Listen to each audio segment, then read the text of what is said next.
Hi, everybody. Welcome to the first webinar of 2026. We're going to be going over product maintenance today. If anybody has questions throughout, feel free to throw it in the chat. Jen is going to be going through all of the items in SMS and ThriVersA, and we will go over questions at the end. So Jen, go ahead and you can start up the webinar. Thank you, Christina. As Christina said, we're going to be focusing today on product maintenance in both the SMS Pro and in ThriVersA systems. A lot of feedback that I've gotten from people who are trying to utilize both systems, it's very helpful to see them both side by side so they can see how to do it in both systems, so they can see how it transfers over.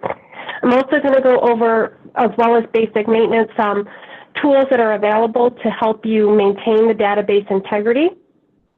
So I'm going to be switching back and forth between Pro and the ThriVersA eSuite system.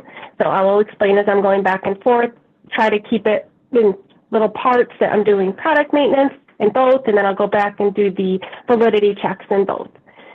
So I'm going to start here with SMS Pro. For basic item maintenance, we generally suggest that you're going to go in here and there's some preset maintenance views that you can use. So you can go into maintenance, and then right here there's the item maintenance price and cost and the item maintenance price only. I'm going to focus on price and cost for right now, just so I can show you all the database tables that are available and explain what you can do with them. So for the item maintenance price and cost, it's going to automatically open up this view.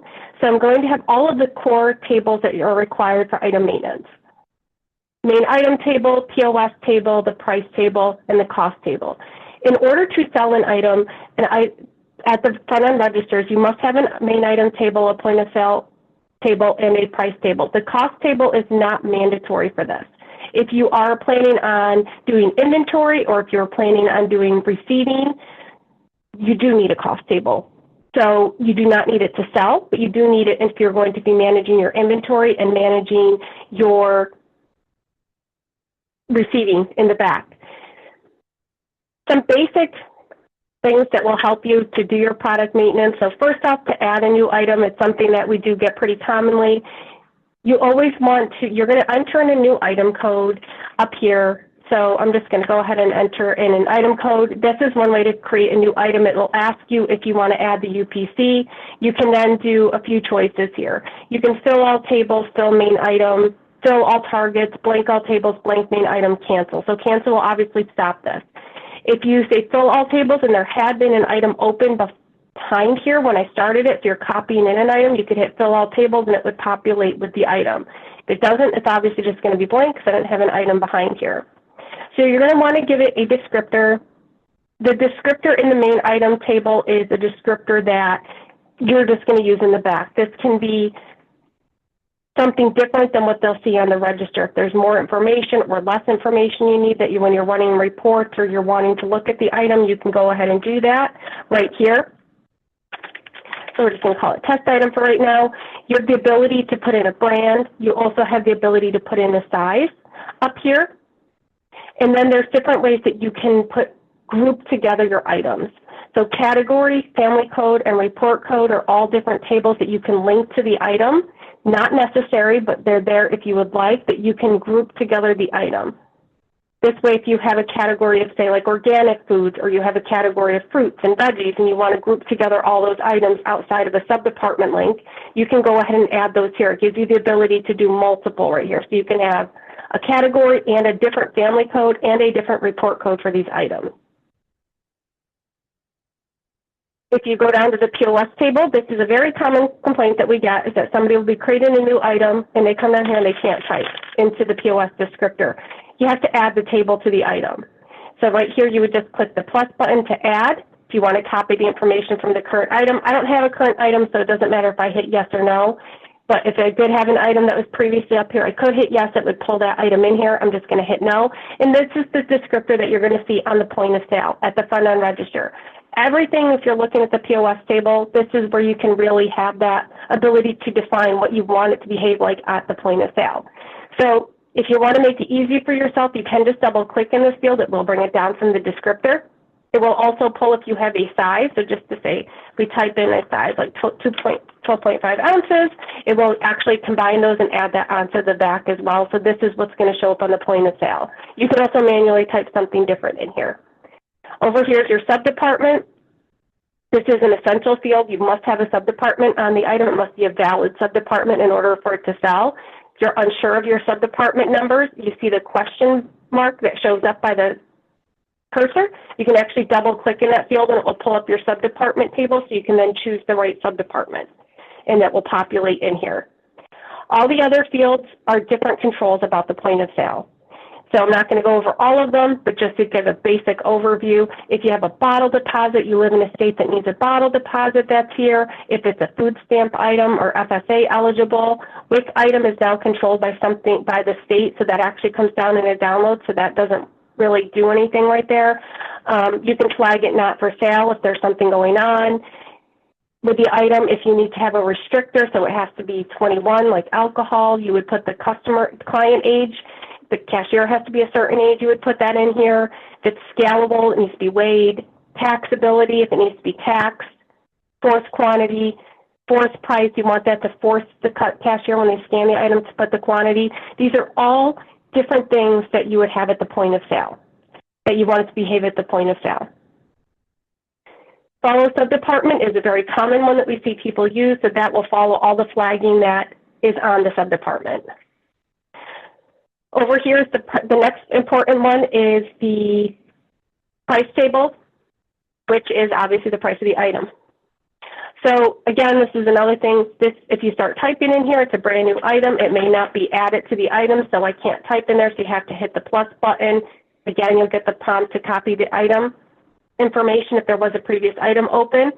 And now I can go ahead and type. So you can go ahead and put in the price of the item. This is pretty basic idea. If there is no price table, if it's a $0 price, the system will automatically not let this item ring up at the register.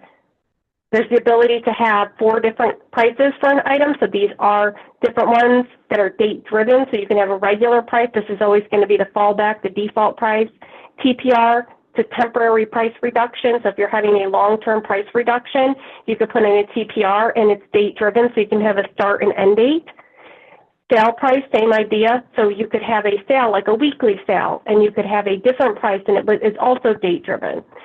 And then an in-store price, if you're having a one-off special for an in-store, you could go ahead and have a pricing for that. All of these are date driven. So if you're coming in here and you're going to have it as a TPR for 150, we'll just say quantity 1, and this is going to be running for, we'll just say a year. A long-term, they say temporary, but it's usually long-term price reductions. If it falls within the date range, that's going to be the next price. For this, you could then have it on sale for a week. And if this is going to be in the same time period, we'll just say it's this week. I know it's not exactly a week. This will take precedence. So it's going to go from sale to overwrite TPR to overwrite regular price. It's going to always go from right to left. If it falls in the date range, that's going to be the active price. You don't need to do anything else. The in-store price, you can choose if you want it to overwrite the TPR or sale price. So if you check mark these and you put a price in and it falls within the date range to overwrite the TPR and sale price, it will overwrite them. If you don't check mark them, it won't overwrite them. It's a more of a control than that left to right. Some other tools that are available inside the price table, you can use that little box with the down arrow, and you can now use a little bit more. You can see there's a lot of different things you can put in here, maybe package pricing, or if you want to do like a limited quantity sale. There is the ability to do a light code, so if you want to link together items with a light code, and what that would be, it's alphanumeric. So maybe, I always use this example, Campbell soup. There's hundreds of different Campbell soups that are the same exact size, and you don't want to go through each individual item, so you can make a light code for like Campbell and put this in all your Campbell soups. You can make this alphanumeric. I like to make it make sense personally. And when I change the price on this item, it's going to prompt me like this. The item has light codes. Do you want to update them? Yes? No? Obviously pretty Pretty clear there. Yes, you do. No, you don't. Always would be yes, always while you're in this session. So if I log out of SMS and log back in, it will reset, not always and forever. And the same thing with never. Don't prompt me for the rest of the session. And it will change the price for you by default. You can also click on See in Browser. That'll pull up all the items with the same light code up here. So that way you can see what you're changing. And then if you want to, like I said, by default, it's change. But if you want to apply the full record, which will apply the full price record, so that means not just the change that you made, but if you have other information in here, like you have TPR, sales, anything like that, it will put the full record. It will also create the record and change it if the record's not created. So there's a lot of flexibility when you're doing the pricing to try to link together the items to make it a little bit easier for you. That's a really good practice to do if you have an item, like I said, with Campbell soup or something like that, where you have a lot of different SKUs and you don't want to go through 100 different SKUs to change the price. This would mean that the item, this right here, after I deploy changes, so you'd always go to Preference, Deploy Changes to push it down to the lanes, this item would be sellable right now.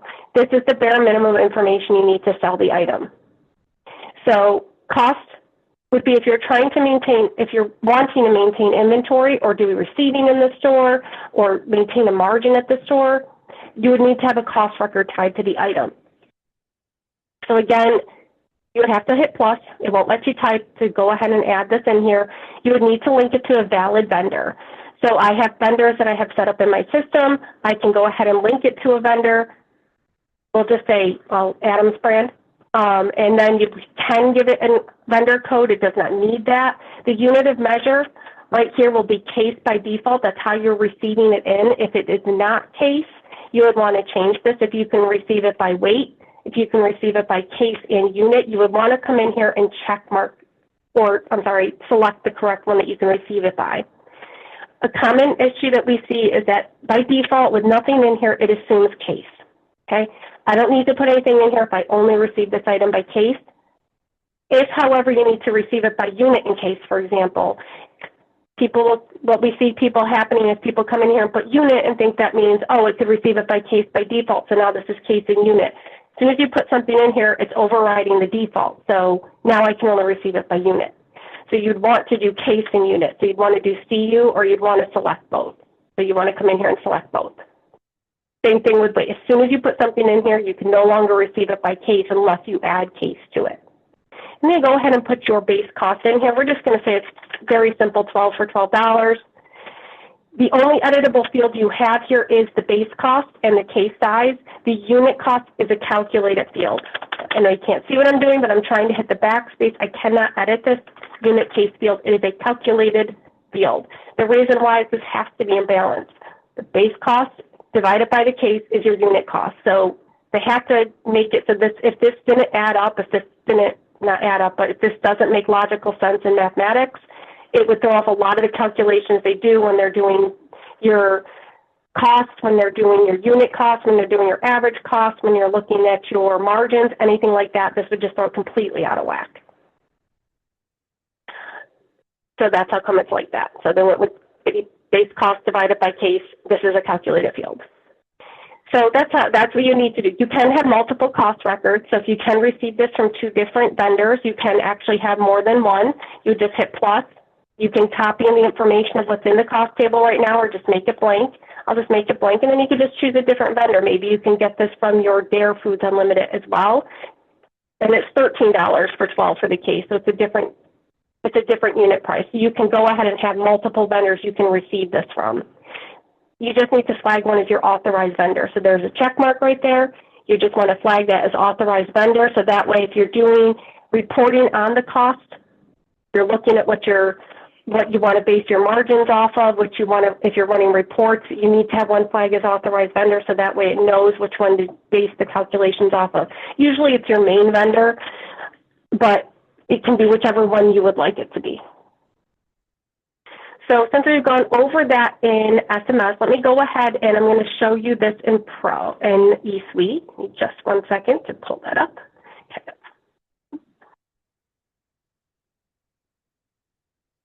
And there we go. So eSuite open over here. So I'm in eSuite Manage. This is kind of the base eSuite module for ThriVersA. So for basic item maintenance, you're going to go into the item master. So if you're going to be doing item maintenance in ThriVersA, you're going to have a lot of different selections. So I'm going to kind of just go over it really briefly here.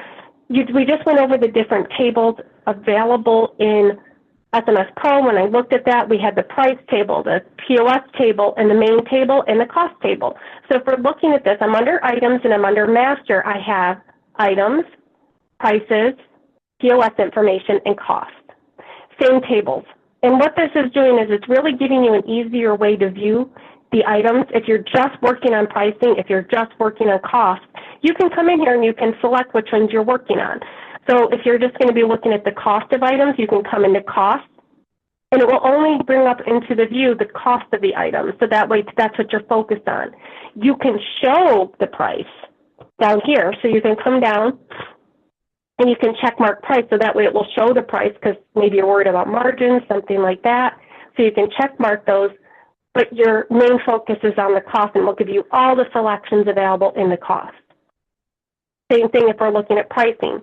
I can come into pricing. This is going to give you all of the different things that you can work on pricing, but you can come down here and you can show the POS and the cost information. That way you have the information available to show you, but the focus is on pricing, and all of the pricing fields will be available. So just for example, I'm just going to go ahead and we're just going to go ahead and look at one item here. Sorry, I have a little bit of a cold. So this is all the pricing information that's available. So right here you can see it's giving me a default view. I have my regular price, my TPR price, my sale price, my in-store price, my active price, and my next. So this is the main focus of the price table. I can come up here. Let me just go back so you can see if you forget, if you check something, you can go back to the wizard, make sure you have those checked. This little drop down will bring you back over. And if you're like, okay, I wanted to just have the cost up here, you can come up to columns and you can add the cost. Now, the item has to have a cost table, of course, but you can see, let me just bring that up a little bit, kind of off the bottom. There we go. Kind of went off the bottom. So over here, it'll bring in all the cost information. But in the grid view, I can't edit it. So there's editable fields. If you look in the corner, there's a little triangle. I know I've gone over this before, but there's always a little triangle and editable field. So if I was coming in here to do pricing, I'm really focused on the pricing part of this. And the cost is just here to be a view only, so I can have the cost over here as a view. Now maybe I want to bring the cost over next to the regular price. Maybe I don't need all of these fields, so you can come in here and you can adjust. I'm just really focused on the regular price. I don't need the sale. I don't need the in-store. You can really come in here and adjust your columns to have the view. I don't need the in-store, there we go. But that way I can have my cost and my regular price and look at the margin and see all of that up here. So that's how they broke this down, because if you're looking at this in a grid format, it would be a lot of information that we had in the tables before in SMS Pro to look at in that grid. It'd be very lengthy. You'd be going back and forth all over the place, so they really subset it by the different tables. If you're looking to create a new item, probably seen it. There's a button that says new. You just go ahead and click on new. It's kind of like a little all-in-one screen that they bring up here. So you would just come in here and you would create your new item. So the same idea as what we just did, where you would type in the PLU code or the UPC code. It'll prompt you, item not found, create new item, yes, and then you can go ahead and put in the information that you need to put in. So you have your same kind, it really highlights some of the things that I just went over that are essential for items.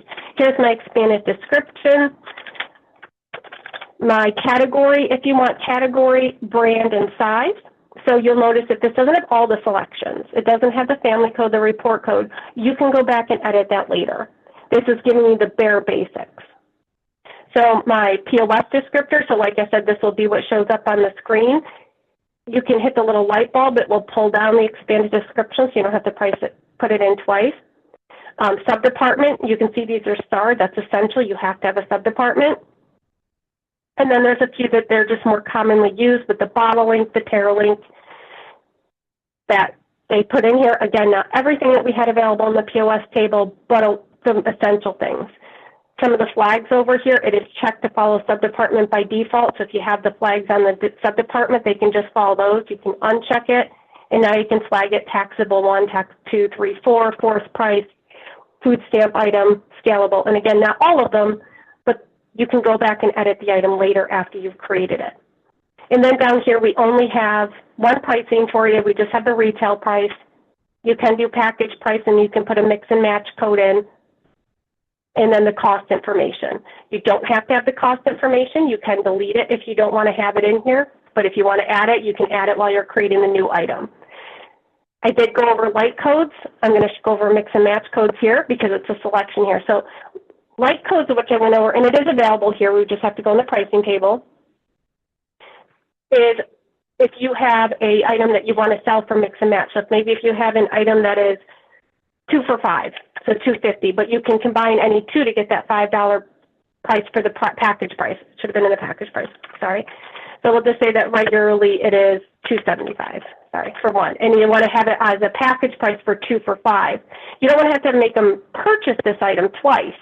You want to allow them to mix and match some items. So Gatorade maybe would be, you have different flavors of Gatorade. So you would want to make a mix and match code for Gatorade, and then if they're all individually $2.75, and if they purchase two, they get it for 2 for $5. They don't have to purchase 2 red ones. They want to be able to purchase 1 red, 1 blue. So you would make a mix and match code and put it in all the items that pertain, and Gatorade as an example here, I would have Gatorade in there. So this is for selling it, where the light code is to link it together when you're doing the pricing to update the pricing for all the items. This is when you're selling the item for a package price. You can you can mix and match different items exactly as it sounds for the front end. And then once you're done, you can go ahead and see. What did I don't have a sub-department. I'm like, I'm missing something, so it won't let me save it. I never put a sub-department in here, so we'll just go ahead and put grocery, and now I can go ahead and save it. One little trick I did want to show while I'm in here before I switch back to some of the validity checks that I wanted to go over is you can copy this item. So if you are adding in multiple items and they're very similar, you can copy the current item to a new item. So you can click that button, put in the new UPC number, and you can decide I want to have the main item, the POS table, the price table, not the cost table. And you can confirm it, and it will put all that information and copy it right into my new item. So it's a nice feature that's available. So now that you've gone through some of the product maintenance, I just wanted to highlight some of the utilities that are available to make sure that all the information is being entered into your system correctly. I'm going to go back to Pro, and then I'll go back and show you how to do it in eSuite. So I'm going to go back and forth so you can see how it works in both systems. It's all the same database. It all works together the same, but that way you can see the different ways to access the information. So up under keep your main item table, your main item maintenance table up here, and you're going to go under the tools drop down, and there's a top selection up there is called item validity checks. So if I go on item validity checks, this is just a way to validate all the information that in your system is good. I said that there's a few things that will affect the sellability of your items. You have to have a main item table, you have to have a POS table, you have to have a price table in order to sell the items. Otherwise, it won't ring up at the register. So this is just a way to make sure that all of that's there. And there's also some other ways to just make sure if you are maintaining information that you don't have anything bad, you don't have anything junking up your database, people haven't entered in something so incorrectly it'll prevent you from selling, or you're missing something that you consider essential to having in your system. So I'm just going to go through these really quick. I'm going to skip over validity check summary. We're going to go back to that at the end because it's kind of a combination of everything. But the first one is show conflict between UPC and alternate. So I always like to bring this one up. If you're doing alternate codes, it's something common we see in produce. So I'm just going to go ahead. I'm going to pull up my strawberry item or my berry item. Oh, I might have found another one. I'll pull up my bananas. Bananas is always a good one. If I go into the item drop-down, I have an alternate code. So this is, I get bananas in from different vendors, and they have different codes. We see this a lot in produce. We see it especially a lot with berries, strawberries. You can get it from a local farmer. You can get it from your main vendor, and they all come with different UPCs, different PLU codes, different SKUs. So there's a few different ways you can handle that. One way is you can have a different item record for each SKU, and that becomes a bit of an inventory issue as you're trying to maintain like 10 different SKUs and you have to change the price of 10 different SKUs when you want to change the price of your strawberries or bananas in this case. So you can link them together by like codes, or you can make them alternate codes. So you have one main item code, 4011 for my bananas, and then I also get them in as 125 from a different vendor down the street that sells bananas. You can have multiple, you can have 2 or 3, that's fine. But what happens is that this item, when you do decide to go the alternate codes route, you cannot have the alternate code be an item unto its own. If you do, then it will default to that item that's the real item code. What do I mean by that? So I have 4011 right now is bananas. If 125 exists as an item code as itself, when the cashier scans the 125, it will go to the 125 record. So you want to make sure you're not conflicting. If you think that you have an item and you're updating the banana price right here, but in reality there's a whole different item that you did not think existed, it will ring up that price. It'll ring up the price under the 125. So this button right here will show you any conflicts. I have a bunch. Oddly enough, I also, and my bananas specifically I have that 125 code does exist as an item code unto its own. So this item will ring up as $6 each instead of the 4011 price. So this way you can go through and you can get rid of any conflicts that you have. If it exists as an alternate code, it should not exist as a real item. So you decide which one you want. You can either delete the alternate code or you can delete the main item code so it doesn't exist as, not the main, but that code so it doesn't exist as its own. You can also, up here, you can count it so that way you can see how many you have and you can work through it. By default, it brings you to the actual item code of the alternate code. So like in our example, bananas, it's bringing me to the 125 code. That way, if you wanted to adjust it off the bananas, you would have to go back to the bananas and adjust it. Right. I lost where that bananas is. I'm sure it's in the list, but that's how you can do that. Not found in cost table means you have items without a cost table. This could be fine. You're not maintaining costs. You don't need to worry about it. Maybe you're starting to maintain costs. You want to start tracking inventory and receiving. So this would be a good tool for you to use to see how many items you have to add cost records into. Orphan and cost table is the opposite. This means that a cost table exists, but the main item table doesn't. These items will not ring up. These items will not sell. They're just kind of little bits of items that did not get deleted properly normally. So you can go through these and clean up your database so you don't have these loose tables, or maybe this item was supposed to exist and you can create the items. So if it wasn't, like this item is not supposed, I don't know why I deleted this item years ago, you can delete the cost record right here, hit minus yes, and it's gone. No more orphan and cost table for that item. You can see my item number dropped to 478. Maybe it's supposed to be an item, so you would come up and you could add the item right here by pressing the plus button on the main item table and go through and create all the tables that you need to be able to sell the item. Up to you, which direction you need to go in. Authorized flag validation, that's that cost record that we talked about. When you have more than one cost record, you have to flag one as authorized. This is an easy way to check that. So here's my item right here. I have 2 cost records and neither of them are flagged authorized. So you just want to make sure you're flagging one as authorized. You can easily go through the list and go ahead and fix them all. Bad or missing department means that you have a sub-department that is not linked to a department. That means any items that are linked to this sub-department won't ring up because it'll say department not found on the register. So I have a sub-department 921 that doesn't have a department, so this would be bad if I have any items linked to this, so I should go adjust that sub-department. Bad link in the kit table if you're using the kit.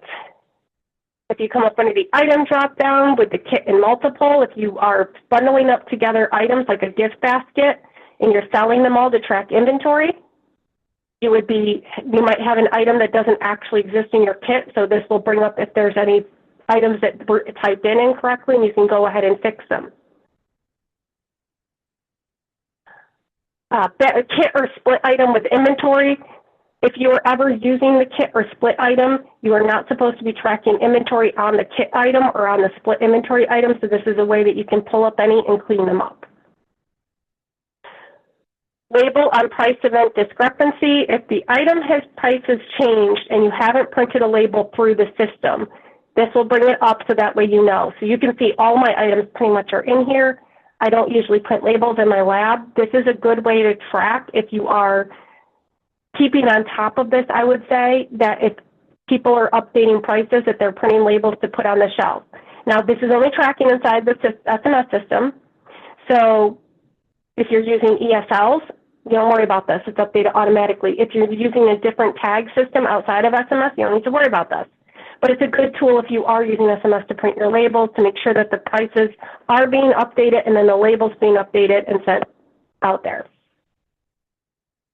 Not found in main item table means that you have a table that exists without a main item table. So this could be the POS table, the price table, the cost table. Any of the main tables have something that exists, but the main item table doesn't. It won't ring up. These are kind of little garbage items that are not real full items in your system, so it would be a good idea to maintain your database integrity to clean them up. Not found in POS or price table. It means that either the POS or price table is missing on an item. So right here, I'm missing the price table. This will not ring up at the front register. It doesn't have a price, or it's considered zero price. So if I want it to ring up, I would want to correct that. And again, if it's not supposed to, if the item was just deleted improperly, that is how these happen. All of these with the cost table, main item table, POS table, it's usually that the item was deleted improperly. Correct way to delete an item, since we're on it, on the main item table, you would want to have all the tables up here and you would hit minus up here and it's going to give you a warning. If you just delete another table, it's not going to give you this warning. It's going to say you're about to destroy the complete item. This will delete the item in all open windows. Are you sure you want to delete? This is what you're looking for if you're deleting an item for any reason. That means you're going to delete all of the ones that are open. If that means it's going to clean up all these little tables properly. With a price, without a price or zero prices next, means the item doesn't have a price or it's a zero price. The item won't ring up if it doesn't have a price or a zero price. The system assumes there's a problem. This is actually a coupon I have up here, but you can see I had it on sale until November 14th, 2025, and my regular price field, which it will default back to, is empty, it's zero price. This item won't ring up anymore. So either fix it, delete it, or keep it as is if you want to renew it for next year. But just letting you know, this item will not ring up. There's something wrong. The system recognizes that.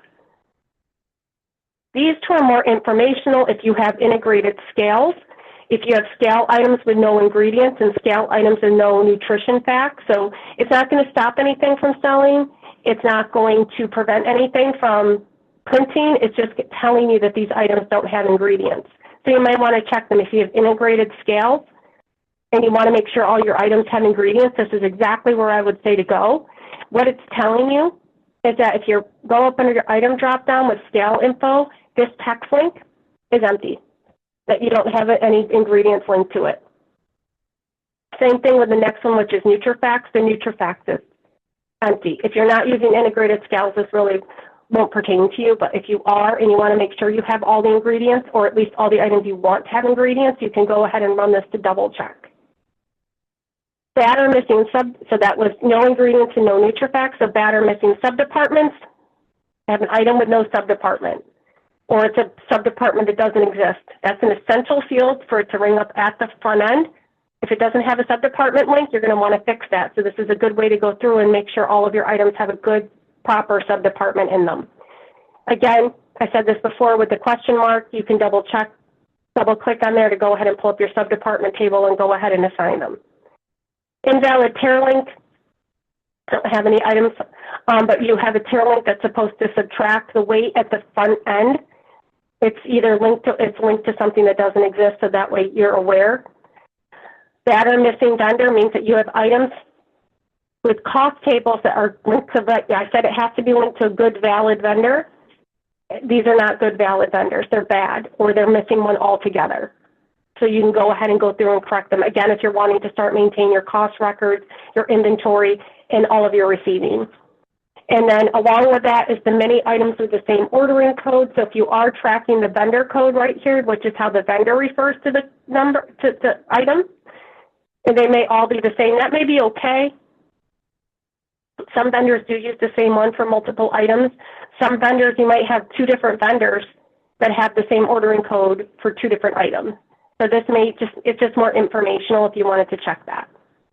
The last thing up here is validity check summary. So if you click on validity check summary, so like I said, this is a kind of all-in-one type thing. So this is just going to go, I'm going to click on the filter right here, and you can choose which ones you would like to show up here, so you can get a count of how many items, and you can decide which ones you'd like to see. So the batter missing OBJ, that's your main item table, like the button that I just showed you. Batter missing POS price, items without a price or zero price, items with batter missing subdepartment. These all should sound a little familiar. We just went over them individually. This is giving you a summary. And you can decide which ones are important. I don't do cost. I'm not worried about my vendor. I'm not worried about my cost or my vendor code. So you can come in here and do like just one good, healthy check of your database of what pertains to you. There is some additional selections in here. Category, family, report code. If they don't have those, that may be something that you're looking to maintain, is have all your items categorized. So you can add that in here or not. It depends if it pertains to you. Sorry, I didn't mean to double click on it. So you can go, and then margin is if they don't have if they don't have a margin. Now that's going to go with your cost record if they don't have a cost record as well. But you can come in here and you can really look at a summary of what is missing in your database that you would like to see and make sure it's in there. So doing this in ThriVersA eSuite, I'm going to go ahead and bring this over. So we're going to stay exactly where we were. So I'm just going to go ahead and refresh it. Under your items, under master, the validity check has been ported over right here under validity check. So when I go into here, I can go ahead and I can look at the same idea. There's some additional ones and some that are a little different. So I'm just going to kind of more highlight them as I go through real quick. First off, you can sort them. So you can sort them by department, vendor, and categories, and you can also just select a list of items. So this is like multiple items. You can pick one code or any description as well. There is more criteria you can add, so it gives you a little bit more flexibility with the fact that you don't have to look at your database as a whole. You can kind of chunk it out, so that way you're looking at chunks of it. I'm just looking at this one subdepartment today, and I'm going to go through and I'm going to clean them all up. So you can easily go through a department. You can go through and do that. You can click on more criteria. You can see that there's other things that you can go through, and that way you can just kind of make it so you're not viewing the database as a whole. You're viewing specific parts of the database, maybe to work your way through your store if you're wanting to maintain your integrity. So you can see there's a lot of different selections here. You can do mix and match, like codes, price levels, vendor codes. So there's a lot of different selections you can do here. Down here, these should be very familiar for the most part. So they did break it down. So we have sellability validators and quality validators. So I said some of them will affect these items being sold at the point of sale. Some of them will affect just quality. You may not be maintaining them, so you don't have to worry about them. They're not going to affect the sellability. So a lot of these should be familiar with what we just went through. Missing main item record, missing POS record, missing price record, bad or missing subdepartment/department, bad pair link, zero price, conflicting main and alternate code, bad link and kit. Bad link in the scale text, I would probably put that under quality, but it's under sellability. And then there's a couple different ones down here. Show light code with different price. So that way that light code that I showed you before, if it has a different price than other light codes, it'll pull it up in here. And bad bottle link. If it has linked to a bottle, you have a bottle deposit, and that bottle deposit link doesn't exist. You don't have to have these all selected, of course. You can come back here and you can uncheck all of them or check them. You do have to check the top, and then you can check the ones that you want to run it on. This is a lot. This will pull up a lot of data if you leave it all checked. I'm just going to have a few of them on here so we can run it after.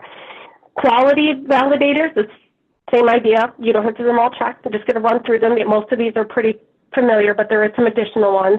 So the missing cost record, that was one that we had before. That are missing vendor ID, no vendor code, no authorized cost record, kit and split validation, multiple items with identical vendor code. So those ones we had before. There were some additional ones if you're doing shelf location, missing location record. That are missing category, family code, classification. Those were available underneath the filter. They're available here as their own, so that they're available here as well, so that way you can run it on these, and report code. I skipped over, I just forgot I missed report code there. There's also a zero cost, so kind of similar with the zero price. There's a zero cost now if you have an item that's listed with zero cost, and a price validation. The more you pick in here, the larger you're going to have your results be.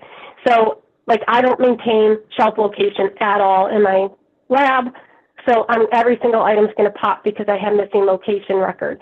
So think about what you're actually using and what you actually want to validate before you run it in here. You know, like I said, you can uncheck everything and then check again like this. I really shouldn't do missing location record, just knowing my lab. But that way you can really sort it into what you're actually using. And then down here, you just click execute. You saw how before it pulls up all the items into the filter, so I just wanted to show you how it pulls up over here. So it's going to pull it up and group it together by each item code and what out of the selection you're missing. So I'm missing a cost record, a main item record, and a POS record for this item. This item's pretty bad. I can fix it right here by clicking on which one, since I have multiples under this item. I can click edit and it will pull up the main item table and I can put information in. And then right here, I'm missing a cost record. I can click on edit down here and it will pull up the cost table so I can go ahead and add the cost information in. So it makes it so it's really easy for me to go ahead and add that information in if I need to. So that's really what I wanted to go over, just kind of how to assign PLU codes and making sure that it stays accurate, making sure that your database stays healthy. So did we have any questions come in, Christina? We did not. I'll leave it open for another minute or so, just in case anybody has any last minute.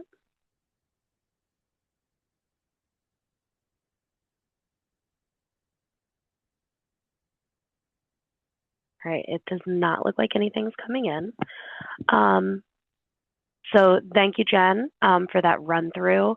We will be meeting again. The next webinar is February 26th at 1 p.m. Eastern Time. We're going to be going over balancing at that point. If anybody in attendance is attending NGA, we will be at that show next week in booth 710. We'll be near the Emerging Food and Beverage Village, so feel free to go over, grab some samples, and then stop in and say hi. If nobody has any questions coming in. So Jen, I think we're good. Thank you guys for attending, and we will talk to you guys again in a month. Everybody have a good day.